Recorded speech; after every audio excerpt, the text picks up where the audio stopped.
करना बैठ मुसाफिर मंजिल दूर नहीं है। हेलो एवरीवन, मैं राधा कुमारी आप सभी का अनुज जनरल स्टडी में स्वागत करती हूँ। दोस्तों, ये मैं हर बार ये बोलती हूँ कि थक कर कभी नहीं बैठना चाहिए।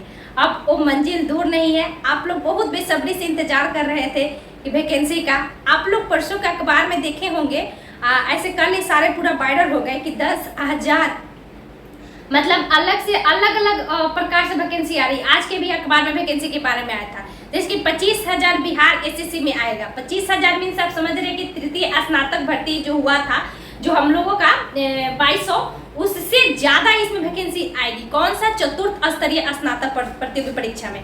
और साथ में 1000 बीपीएससी का वैकेंसी के बारे में बताया गया था। मैं आप लोगों को पहले भी बोली थी कि जैसे होगा उसके बारे में स्टार्ट होगा। आप लोग एक चीज हमेशा जान जाइए, जो नए स्टूडेंट है चाहे जो पहले विभाग में है, उन लोगों को पता होगा कि हर साल जून के महीने में ट्रांसफर और जितने भी वैकेंसी अधिक होती है इसके बारे में सारी जानकारियां दिया जाता है। ठीक है, यानी जून के महीना में ही ट्रांसफर स्टार्ट होता है, ट्रांसफर पोस्टिंग का सिलसिला स्टार्ट होता है। और ट्रांसफर पोस्टिंग जब होने लगती है तो जो भी वैकेंसी सीटिंग रहती है, यानी पिछले 1 वर्षों में कि कितना सीट भरा गया, कितना सीट खाली है, इसका रोस्टर तैयार होता है। हम अपने टेलीग्राम चैनल पे भी डाले थे रोस्टर का एक वीडियो की वो अलग से अलग अलग विभाग निकाले। जैसे कि मध्य निषेध में हम लोगों को मध्य निषेध से संबंधित जानकारी मिलेगी आपको। अब राजस्व है तो उसमें आपको अमीन हो गए, आरओ हो गए, आरओ हो गए, सीयू हो गए, उससे वैकेंसी निकलेगी। अब आपका शिक्षा विभाग है तो शिक्षा विभाग में अलग से बीपीएससी आयोग के द्वारा लिया जा रहा है।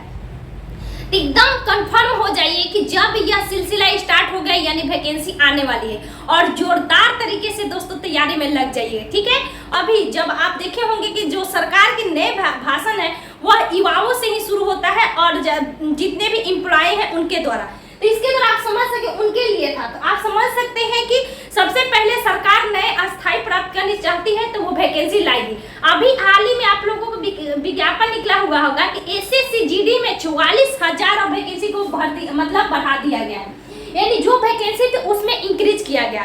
तो आप एकदम कंफर्म हो जाइए कि जो लड़के तैयारी में लगे हैं उनके लिए बहुत अच्छा अपॉर्चुनिटी है और अच्छे से इस अपॉर्चुनिटी के यूज कीजिए। ठीक है, तो आप समझ गए कि वैकेंसी आएगी। अब तैयारी किस प्रकार करना है, सभी लोग नए स्टूडेंट बार बार पूछ कर रहे कि मैम क्या करें। तो देखिए, अगर आप बीएसएससी सीजीएल का तैयारी करना चाहते हैं तो बीएसएससी जो सीजीएल 4 का वैकेंसी आएगी दोस्तों, ये सीजीएल 4 की जो वैकेंसी आएगी इसके लिए आप पहले से ही जान चुके हैं कि इसमें जो होती है वह 150 का एग्जाम होती है, पीटी हो चाहे मेंस हो। इसमें ना ही इंटरव्यू होती है, ना ही टाइपिंग हो लिया जाता है सीजीएल में एएसओ के पोस्ट पर, और ना ही इसमें किसी प्रकार का अन्य पीटी हुआ तो मेंस हुआ तो इंटरव्यू होगा तो ये वगैरह, इसमें कुछ नहीं है।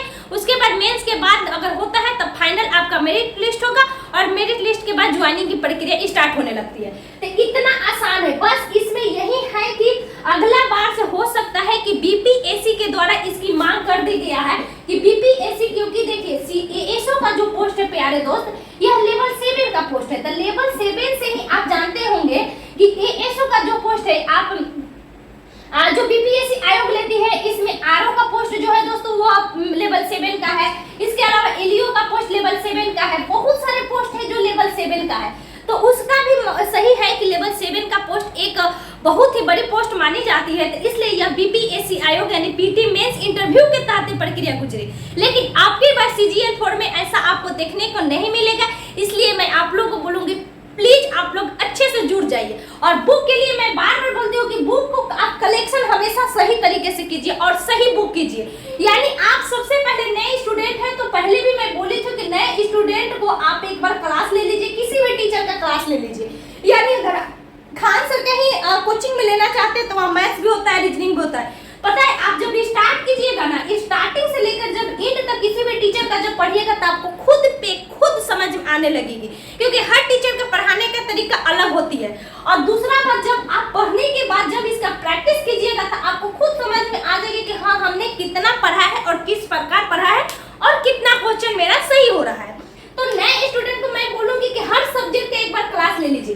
और दूसरी बात, जो स्टूडेंट क्लास के लिए सक्षम नहीं है वो प्लीज आप यूट्यूब से पढ़िए। यूट्यूब चैनल पे बहुत सारे आपको वीडियो मिलेंगे, जैसे कि खासकर मैं देखी हूँ कि लुसेंट को भी पढ़ाया गया है, अच्छे से पढ़ सकते हैं। नहीं तो अलग अलग हिस्ट्री का, जैसे जैसे कि मैं बाद में इडुटेरिया का जो सर परवीन सर, उनका मैंने हिस्ट्री पूरा मिडाइवल, एंशिएंट एंड मॉडर्न तीनों को मैंने पढ़ा था, तो मुझे बहुत अच्छा लगा और मैं उसका नोट्स भी बनाई थी। फिर उसके बाद टारगेट विद आलोक का मैंने ज्योग्राफी पढ़ा और उसका मैं नोट्स बनाई।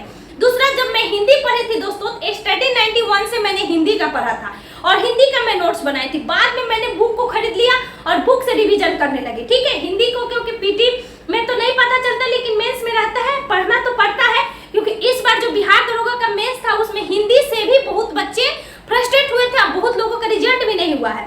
तो आप सबसे पहले नए स्टूडेंट है ये चीज जरूर कीजिए, और नहीं तो जो पहले से पढ़े हुए हैं उनके लिए बुक मैं बार बार बोलती हूँ कि आप किसी का भी बुक लीजिए, चाहे किरण का लीजिए या आप घटनाचक्र का लीजिए या युवा को लीजिए, आप सारे सब्जेक्ट को लीजिए और सारे सब्जेक्ट को अच्छे से पढ़िए और उसका प्रैक्टिस भी कीजिए। और साथ में लूसेंट तो नेसेसरी है, क्योंकि बेस्ट रिवीजन फॉर ऑल जितना भी कॉम्पिटिटिव एग्जामिनेशन है।